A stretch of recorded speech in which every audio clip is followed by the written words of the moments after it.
به درخواست شما سایه روسی رو میخوام بهتون آموزش بدم. از یه بیس چرب قهوه‌ای استفاده میکنم. با یه قلم سرکش خط چشمم رو میکشم و بعد با یه قلم فید شروع میکنم خط چشمم رو با سایه فید کردن. برای کل پلک از یه رنگ بیسکویتی استفاده میکنم و کل پلک رو مواد گذاری میکنم. دوباره خط چشمم رو فید میکنم و کل پلکم رو دوباره پررنگ تر میکنم. از یه قلم سرتخت و کانسیلر رنگ روشن استفاده میکنم تا خط چشمم بیشتر به چشم بیاد.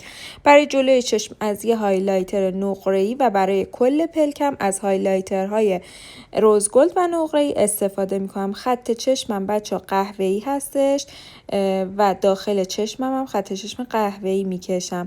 برای موژه گذاری اول موژه‌مو انتخاب میکنم که روسی گوشه بلند هست. بعد کل پلکم رو شروع میکنم ریمل زدن، وسط پلک رو میچسبونم و بعد میرم سراغ جلو و انتهای چشم.